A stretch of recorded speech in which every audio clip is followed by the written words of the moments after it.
ہمارے ساتھ حضرت قبلہ سید صبی الدین حسینی دامت برکاتہم عالیہ موجود ہیں. میں حضرت والا آپ سے بھی جاننا چاہوں گا کہ حضرت کفایت علی کافی رحمۃ اللہ علیہ کی شخصیت کے حوالے سے اگر آپ ان کی شخصیت پہ تھوڑی سی آپ روشنی ڈالیں کہ ان کی نعت گوئی کے حوالے سے بھی ان کی تحریکی شخصیت کی جس پہ انہوں نے قوم کو یکجا کیا اور جو ان کی خدمات تھی رہی ملت کے حوالے سے اگر آپ اس پہ تھوڑی سی روشنی ڈالیں.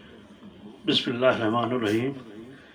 میں سب سے پہلے تو شکریہ ادا کرتا ہوں مولانا ابرار صاحب کا کہ مسرور کیفی نعت اکیڈمی کے زیر اہتمام یہ پروگرام کر رہے ہیں.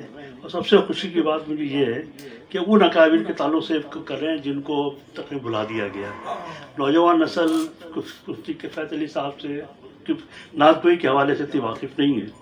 ہم جب تحریک پاکستان اور تحریک آزادی کے حوالے سے جب ہم پڑھتے ہیں تو جو اکابرین نے خدمات انجام دی ہے اور جنہوں نے اپنی خطابانہ صلاحیتوں سے اور اپنی شاعرانہ جو صلاحیتیں تھیں اس سے جو کام لے کر انگریز کے خلاف جو بغاوت کو لوگوں کو ابھارا اس میں ایک نمایاں نام کفایت علی صاحب کا بھی ہے.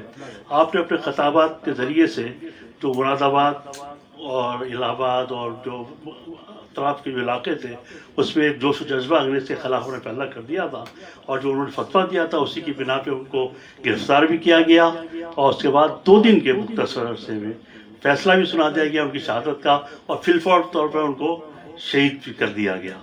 اور یہ جیسا بھی ڈاکٹر صاحب نے بھی فرمایا کہ یہ جو انقلابی لوگ ہوتے ہیں ان کے ساتھ تو یہ بہرحال ہے. اور شاعرانہ عظمت کے حوالے سے تو بندگی صاحب نے اتنا کچھ کہہ دیا ہے کہ میری ہمت نہیں کہ میں کچھ عرض کر دوں.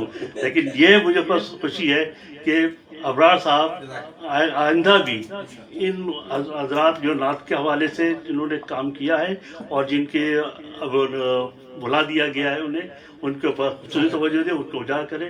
اس کے لیے جو بھی ہماری خدمات ہوگی ہم حاضر ہیں. انشاءاللہ آپ کی دعائیں ہماری دعائیں بھی آپ کے ساتھ ہوں گی.